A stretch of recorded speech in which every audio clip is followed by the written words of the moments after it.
અમદાવાદના રોડ રસ્તા મામલે વિપક્ષે સત્તાપક્ષને આડે હાથ લીધું છે। અમદાવાદ શહેરના રોડ બનવા અને તૂટવા અંગે ચોંકાવનાર આંકડા સામે આવ્યા। અમદાવાદ શહેરમાં છેલ્લા 4 વર્ષમાં રોડ બનાવવા માટે કુલ ₹4,383.16 કરોડ જેટલી માતબર રકમનો ખર્ચ થયો છે।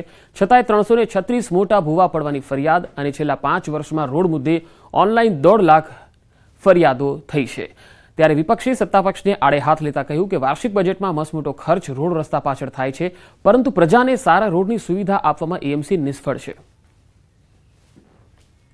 एक तरफ सड़कों के मामले पर बजट साल भर साल बढ़ता जाता है, लेकिन फरियादें घटने का नाम नहीं लेती, फरियादें भी बढ़ती जा रही है।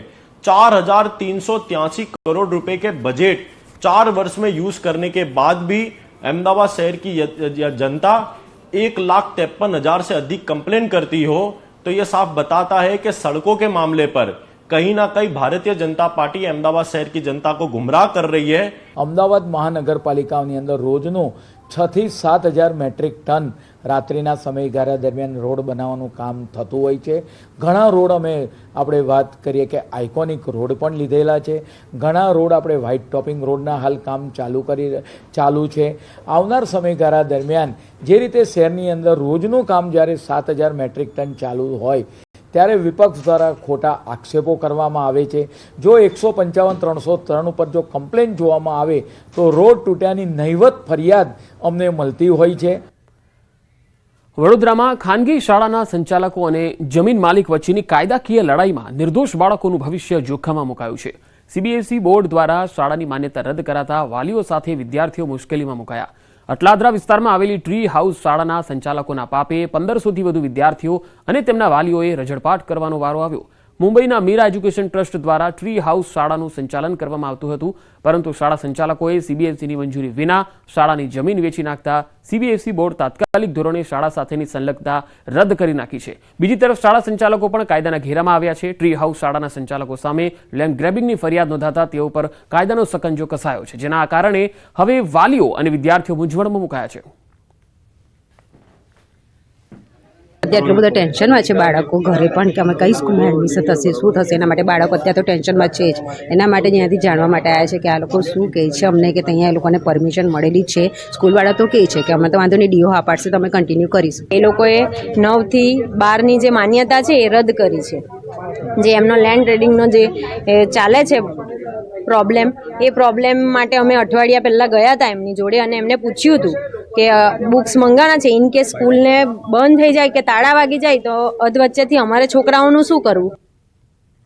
હાલ તો વાલીઓ અને શાળા તેમજ ડીઈઓ કચેરી વચ્ચે હાલ આમ તેમ ભટકી રહ્યા છે। આજે વડોદરા વાલી મંડળના આગેવાની હેઠળ વાલીઓએ શાળાની મુલાકાત લીધી। ત્યાં શાળા સંચાલકોએ વાલીઓને ગોળ ગોળ જવાબ આપ્યા હતા, જેથી હતાશ થયેલા વાલીઓ ડીઈઓ કચેરીએ પહોંચ્યા હતા। હકીકત એ છે કે ભાઈ શાળાની ઉપરથી એપ્લિકેશન જ આખું કેન્સલ કર્યું છે। લેન્ડ ગ્રેબિંગનો કેસ નોંધાયો છે। હવે જે વ્યક્તિ કેસ જીતી ગયા છે એ વ્યક્તિ શું શાળા રન કરવા માંગે છે?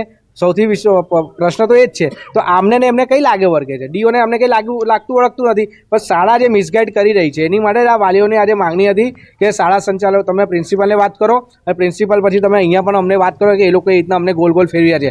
પત્ર આવ્યો છે અને વાલીઓમાં પણ જાણવા મળ્યું છે કે કોઈ સ્કૂલની એફિલિએશન સીબીએસઈ બોર્ડ દ્વારા રદ કરવામાં આવેલ છે, પણ એ અધિકૃત પત્ર અમને કોઈ કચેરી મારફત કે અમારી વડી કચેરી મારફત કે સીબીએસઈ બોર્ડ દ્વારા ડાયરેક્ટ અમારા કચેરીમાં આવેલ નથી।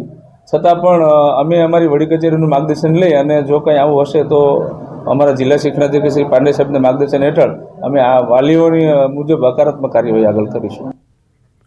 ટ્રી હાઉસ શાળાના સંચાલકો જમીનનો સોદો કરી રૂપિયા લીધા બાદથી એ સ્થળનો કબજો છોડ્યો નથી, જેના કારણે હાલના જમીન માલિક અમદાવાદના રમેશભાઈ દેસાઈએ ટ્રી હાઉસ શાળાના સીએ પ્રિન્સિપાલ સહિત 15 સામે લેન્ડ ગ્રેબિંગની ફરિયાદ નોંધાવી છે।